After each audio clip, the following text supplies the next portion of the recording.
Mr. Quinter let me come over here and kill this deer up on his property. It's a pretty nice deer. Shot it with my .223 rifle. Another aspect of the hunt that I really enjoy is making my own venison sausage and bologna with my family and friends. The venison is so lean that you're going to have to mix some type of fat with that.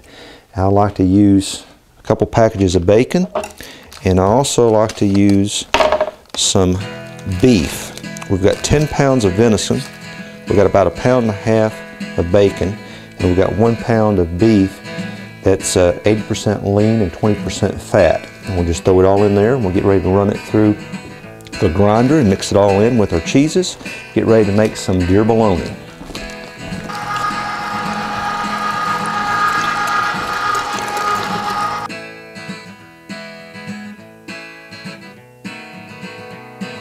And you can see what she looks like right there. Looking already pretty good, and we'll run it back through there 2 more times with a smaller diameter blade. And we're going to put our seasonings half in this bowl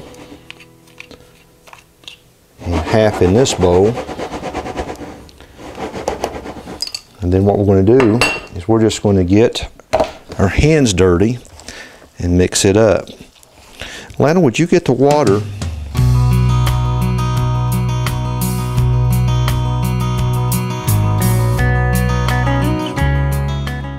Well, I like to hunt, and we kill quite a few deer every year, and I like having control over what goes in the final product. It does save quite a bit of money. It's about 50 bucks now where we live to have a deer processed, and then if you make special cuts like we're doing here today, of course the price goes up. But one thing that I like about processing my own meat, I know what goes in it. I know there's no steroids in this, there's no growth hormones, no antibiotics, and it's just a good, wholesome product to feed your family.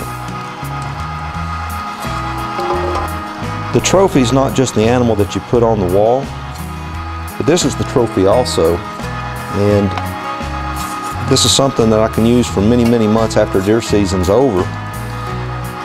It keeps me connected to my roots, and it allows me to keep my feet on the ground and realize where meat comes from. It's not somebody else going out and doing my dirty work.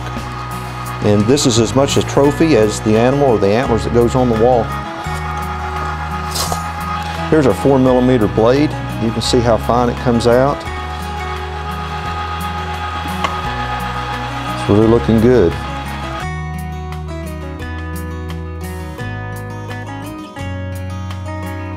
Just a few minutes, we have 15 pounds of venison bologna getting ready to go in the refrigerator. I want to put this in the refrigerator for 12 to 24 hours. We'll take it out and put it in the oven.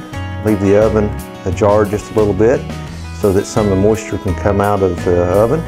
And we'll end up cooking it for about 5 hours at 195 degrees. Core temperature needs to be 160. Well, today certainly has been a good day, hasn't it? It has. Who would have thought that the deer that you harvested back in October, November, we harvested over the winter.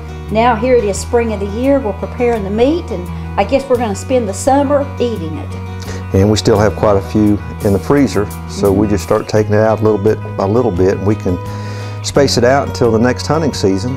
And as soon as we deplete this, we'll have a little bit more and be ready to start back up again. So we're going to leave this in the refrigerator for 12 hours, no more than 24 hours? That is correct. Okay. We're going to let those seasonings just mix and blend in, and then after it's saturated really good throughout, then we'll stick it in the oven, and a few more hours, yeah, we'll be ready to do it to it.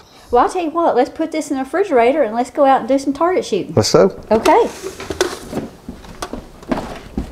Venison summer sausage and bologna are not hard to make. It takes a little bit of time, but it's well worth the effort. Well, we've got the trophies in the refrigerator waiting on about a 12-hour wait, but we also have our trophies on the wall. I bet you can tell me the exact day and time that you harvested this deer behind us. I sure can. I was hunting with my father up in Johnson County in the eastern part of Tennessee, and it was the last day of muzzleloader season, and it was either sex, and I had 2 does come in, and I watched those does feed on through. I didn't even pick up the rifle. And just a few moments later, the big boy come in following those does, and I took him with a 45 caliber muzzleloader. It's one of my most memorable hunts I've ever had. See, I knew you could tell me the exact date and time. A lot of times people see trophies on the wall and they just see a dead animal. But there's a story that goes behind each and every one of these things that most people don't even realize. And when I look at a trophy on the wall, I'm looking at the whole hunt and the people that was with me and the family and just the whole experience of the hunting trip.